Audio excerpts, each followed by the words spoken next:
আপনারা প্রত্যেকেই ওনাদের বক্তব্য শুনেছেন যে বিপ্লব পরবর্তী বাংলাদেশে আমরা যেরকম একটি বাংলাদেশ চিন্তা করেছিলাম, কল্পনা করেছিলাম, সেই বাংলাদেশ কিন্তু বিনির্মাণ হয় নাই।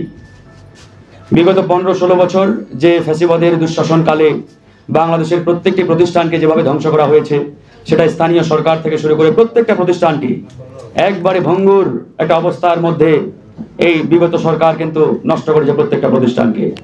কিন্তু এই অন্তর্বর্তীকালীন সরকার ক্ষমতা গ্রহণের পরে আমাদের প্রত্যাশা, বিশ্বাস, আশা ছিল যে এরা এই প্রতিষ্ঠানগুলোকে ঢেলে সাজাবে, এই প্রতিষ্ঠানগুলো জনগণের প্রতিষ্ঠান হিসাবে জনগণের সাথে কাজ করবে।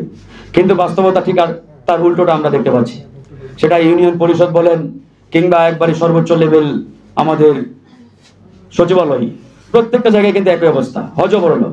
আবার ফ্যাসিবাদের আমলে যারা আওয়ামী সুবিধাভোগী ছিল, ওরা এখন নানা কায়দায় নানাভাবে আরো হৃষ্টপুষ্ট হচ্ছে, সুবিধা পাচ্ছে, প্রমোশন দেওয়া হচ্ছে।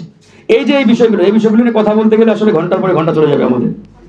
তো এখন আমাদের ঐক্যবদ্ধ হতে হবে এই বাংলাদেশকে সঠিক লাইনে সঠিকভাবে বিনির্মাণের জন্য।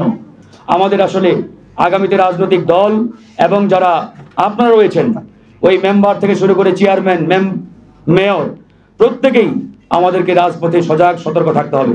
নানামুখী ষড়যন্ত্র চক্রান্ত ইতিমধ্যে শুরু হয়েছে, নির্বাচন যাতে না হয়, বিলম্বিত হয়, ইত্যাদি ইত্যাদি। যথাসময়ে নির্বাচন লাগবে, একই সাথে এই নির্বাচন যাতে আগামীতে অবাধ, সুষ্ঠু, ফ্রি অ্যান্ড ফেয়ার হয়। ওই গতানুগতিক 12টি নির্বাচন এই 54 বছরে হয়েছে খাতা কলমে, কিন্তু জনগণের বাংলাদেশ বিনির্মাণ করতে পারি নাই আমরা। ওই রকম আমরা গতানুগতিক কোনো নির্বাচন আগামীতে চাই না। নির্বাচন হতে হবে ফেব্রুয়ারির মধ্যে, এবং সেই নির্বাচন অবাধ, সুষ্ঠু, গ্রহণযোগ্য, প্রত্যেকটা মানুষ যাতে নির্ভয়ে নির্বিঘ্নে কেন্দ্রে গিয়ে তাদের প্রার্থীকে ভোট দিতে পারে, এরকম একটি নির্বাচন ইনশাআল্লাহ আমরা আগামী ফেব্রুয়ারিতে প্রত্যাশা করি। কথা না বাড়াই, ভালো থাকবেন। আল্লাহ হাফেজ। আসসালামু আলাইকুম।